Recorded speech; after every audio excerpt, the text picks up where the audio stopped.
In this video of the Historic Ordnance series, I have another anti-tank mine for you. This is the Belgian PRB M3 series low metallic anti-tank mine. Now there's two mines in this series.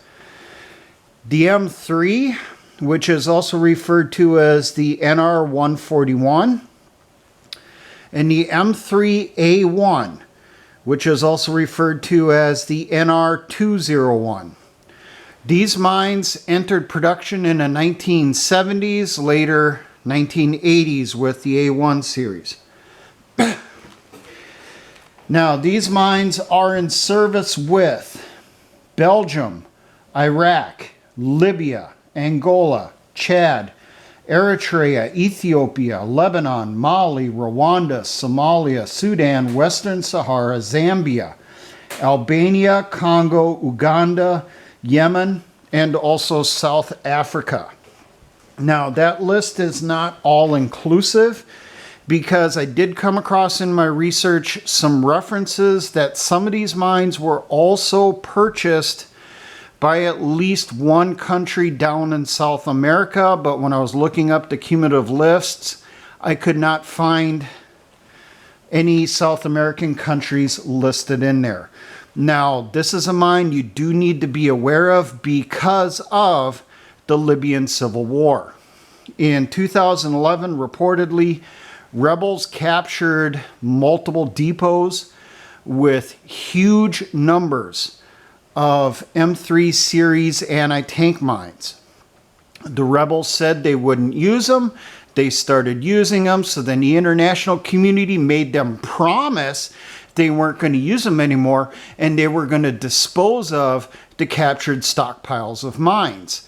However, some of the chatter I was coming across with demining material, demining sites, some of the literature they have out there, they say that they know tens of thousands of these mines went missing out of Libya and they still do not know where they ended up at. The international community is playing the game of, oh, the rebels destroyed them because they promised to. The deminers are saying they don't buy that. These things are out there on the market and they're just waiting for these to make another appearance. They have not appeared in Ukraine yet, as far as I am aware. Now, some of the technicals on this. This is a square boxed mine, 9 inches length and width. The height from the bottom of the mine to the top of the pressure plate assembly is 5 inches. The actual pressure plate assembly itself is about 5.5 inches in diameter. It's around there. Weight to this mine is 15 pounds, of which 13.25 pounds is the explosive filler. Now, this explosive filler is a mix of TNT, RDX, and aluminum. The official name for this compound is trialine. There is also a booster, which is directly below the fuse well here. The booster is composed of hexalite, and I do not have a weight on the amount of explosive in the booster. So the vast majority of this mine, its composition is the explosive filler. Now, the casing itself is made out of plastic. It comes in 2 colors, OD green and sand colored. There is a webbing carrying handle, which is part of the mine. Now, there are reports that high temperatures does degrade the plastic, especially on the M3s, and the plastic will begin to fracture or crack. Now, there have been notes from deminers out of Libya that the ones they've come across there that are still buried in a desert, because of the high temps there, they're finding cracks in the pressure plate assembly up here on top, which seriously lowers the poundage to activate the mine. Now, this mine uses two fuses, either the M30 or the M60. This is the M60 up here. Reportedly, they both look about the same. It's just minor differences between them. The standard pressure for a new mine is 550 pounds to activate directly onto the pressure plate here. But, as was noted by Deminers, because of cracking, that pressure plate can be activated by a person stepping on it if it is really degraded. Now, the difference between the M3 and the M3A1. This is the M3A1 down here. It has two main differences to be able to identify it visually from the M3. First off, the M3A1 has two secondary fuse wells, one on the side, one on the bottom. This is for installing anti-handling devices to trip up the deminer. Another more noticeable is on the top of the mine here, if you notice. This on the M3, the pressure plate is directly right on the top of the mine. On the M3A1, they actually recessed it a little by, say, maybe half an inch to 3/4 of an inch here, so that the pressure plate sits lower into mine. That's to lower the height of the mine. So if you come across a mine, it's just flat all the way across, pressure plate's just sitting right on the top, it's the M3. If you start uncovering it, you see that, hey, there's a gap here between the pressure plate and the mine. It looks like the pressure plate is sunk down inside a little bit. That's an M3A1, and you definitely have to be careful for anti-handling devices. Now, there are notes that these can be laid in water, but you will have to anchor them so that they don't end up flowing away due to current or tidal actions.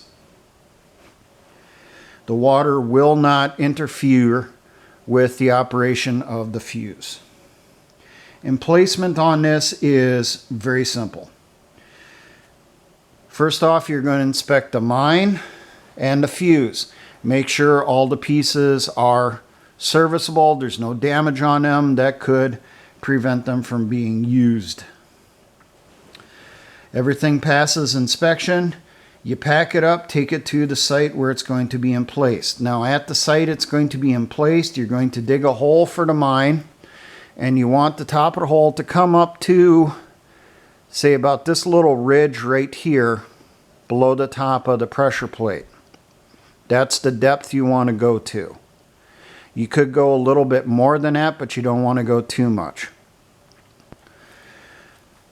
Now, after you got the hole prepped and you've confirmed it, you've placed the mine inside to see that it will sit in there. You will then unscrew the pressure plate assembly from the top of the mine. Take the fuse and insert it into the mine down into the fuse well. Now, I cannot find any information on the fuse. I do not know if you have to install a blasting cap inside the fuse, say replace a piece on here and install the actual blasting cap on it. I do not know if there is some type of safety pin to go across the top to prevent the plunger from going down. I also do not know if there's any type of covers that need to be removed from the fuse once it's taken out of the packaging. I could find no information on that. I could also find no information as to how many of these mines are in a crate. Do the fuses come with the mines? None of that info. But we're going to go off the assumption here that the fuse comes with the mine. Nothing special has to be done to it. So that's where we will put the fuse inside the fuse well to get the mine ready. You are then going to replace, you're going to screw back on the pressure plate assembly over the top of the mine and cinch it down a little bit so that moisture and stuff will not get inside. Don't crank it down super hard. Once you have the pressure plate assembly on there, you're going to backfill the dirt and then Camouflage the top of it, get some dirt over the top, say about a ½ inch, maybe an inch maximum. You don't want to make it too obvious. And then camouflage the area with vegetation if it is there. The mine's ready to go. Now removal on this, essentially the reverse. First you're going to find the general area where the mine is at. You're then going to check around where the mine is supposed to be located for anti-personnel mines and booby traps that are there to protect that mine. As you come across those, neutralize them. After you've cleared the area around it and you're somehow able to locate the mine, this is a really hard one to find because there's very, very little metallic content in this. The only metallic content is on the inside of the fuse, and there's very little of it. After you locate the mine, you're going to carefully start uncovering it. Uncover the top, get a look at it, see if it's an M3 or an M3A1. Then start checking around the sides. You're going to start checking for anti-handling devices. If you come across a booby trap or an anti-handling device on the mine attached to it, destroy the mine in place. Do not continue with removal. But you go through, check the sides, you check underneath it, do not locate any anti-handling devices. You then will unscrew the pressure plate assembly from the top of the mine, reach inside with 2 fingers and gently remove the fuse from inside the mine. You are then going to use a grapnel hook and rope, and you're going to pull the mine out of the hole. You're then going to screw the pressure plate assembly back onto the top of the mine. Turn the mine and the fuse to the mine dump for either destruction or reuse. Now, the reason the deminers say to attach a grapnel hook and rope, or at least tie a good rope onto this to pull it out of the hole, is you do not know if someone could have inserted some type of anti-handling device into the mine itself. It's a trick that was done in Bosnia where they would make a hole in the side of the mine and it would slip a mercury type switch inside there, and once the mine was in the hole they would activate it then and it would set itself waiting to get disturbed.